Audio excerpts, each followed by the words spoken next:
Bonjour Cécile Joly. Bonjour. Vous êtes économiste, vous êtes en charge du pilotage de la prospective des métiers et des compétences à France Stratégie.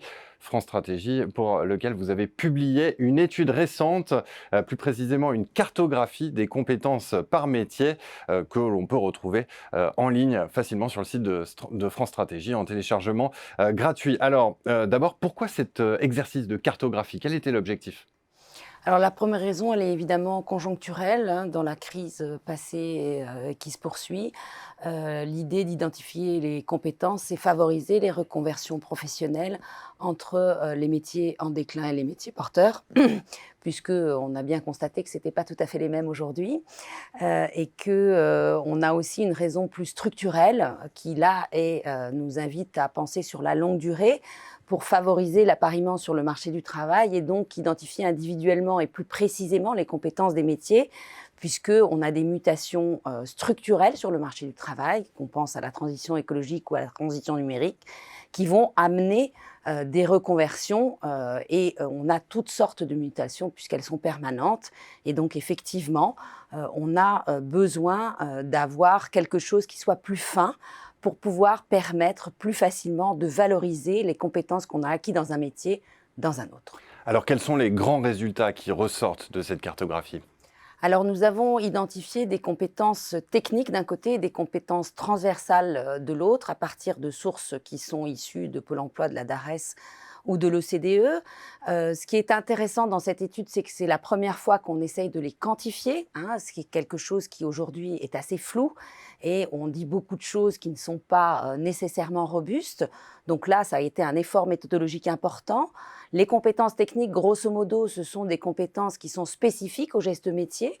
Donc pour un agent de l'hôtellerie-restauration, c'est faire de la sommellerie, de la cuisine ou de la plonge, mais c'est aussi faire de la gestion des stocks. Et puis, on a des compétences transversales qui, elles, sont partagées par l'ensemble des métiers et qui vont être des compétences comportementales, d'interaction sociale, de gestion aussi de la charge émotionnelle qui est très importante chez les soignants, mais qui va être aussi très importante dans des professions auxquelles on ne pense pas comme police, armée ou pompiers.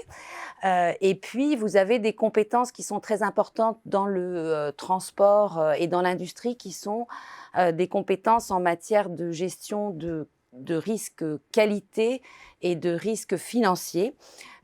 Et enfin, on a des compétences qui sont des compétences plus de base, que sont la littératie et qui sont des connaissances en fait davantage, que sont la littératie, la numératie et la bureautique, et qui sont des compétences qui, elles, sont très très largement partagées par l'ensemble de la population en emploi.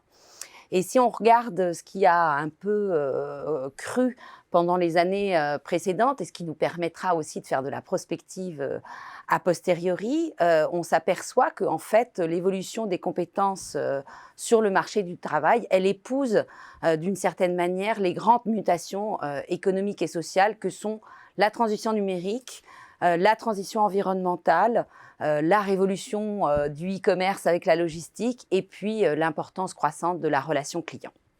Alors, quelles leçons retirer de cet exercice prospectif? Comment se préparer au mieux à l'avenir? Où les efforts doivent-ils porter? Alors, la chose positive que révèle cette étude, la première, c'est qu'on peut identifier des passerelles auxquelles on n'avait pas pensé, puisqu'on se rend compte qu'effectivement, la capacité à gérer la charge émotionnelle, elle est présente chez les caissiers, par exemple, qu'on peut transférer dans les métiers du care qui sont très en croissance. Et c'est l'objectif des dispositifs comme Transco d'essayer d'améliorer la reconversion professionnelle. En même temps, on voit aussi que tout le monde n'est pas égal devant la formation tout au long de la vie. Les chômeurs en particulier sont particulièrement mal lotis puisque quand on est éloigné de l'emploi, on perd en compétences parce que les compétences, elles ne s'acquièrent pas uniquement en formation. Une compétence, c'est une mise en œuvre concrète d'un savoir, c'est pas juste une acquisition théorique et que donc on a effectivement des pertes en ligne et donc l'objet en particulier du plan d'investissement dans les compétences qui est axé sur les chômeurs peu qualifiés et sur les jeunes ni en emploi ni en formation, c'est de renforcer la formation de ces gens qui sont éloignés du marché de l'emploi et où ne vont pas pouvoir acquérir de compétences. La deuxième inégalité très forte, c'est qu'on a une inégalité de formation continue qui reproduit les inégalités de formation initiale, c'est-à-dire que les moins diplômés vont être ceux qui vont être les moins formés, alors que c'est eux qui en ont le plus besoin. Et là, on a une difficulté qui peut être supplémentaire quand les métiers sont solitaires, comme les conducteurs de véhicules, les chauffeurs routiers ou les taxis d'ailleurs, ou les aides à domicile, qui n'ont pas de transfert de connaissances entre pairs et qui donc vont avoir plus de difficultés à se former et à apprendre sur le tas d'une certaine manière. Et puis, de ce point de vue, vous avez aussi la question des organisations du travail, des environnements de travail qui sont plus ou moins favorables à l'acquisition de connaissances, donc ce qu'on appelle les organisations apprenantes, où vous avez à la fois du transfert entre pairs, des opportunités d'apprendre tous les jours. Ces environnements ne sont pas partagés et ils sont beaucoup plus importants dans les activités où les salariés sont plus qualifiés, justement.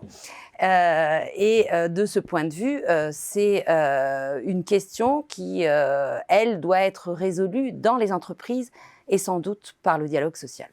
Eh bien, merci beaucoup, Cécile Joly, d'être venue nous donner ces quelques enseignements de votre cartographie des compétences par métier. Je rappelle qu'on peut retrouver votre étude librement sur le site de France Stratégie. Merci encore. Merci à vous.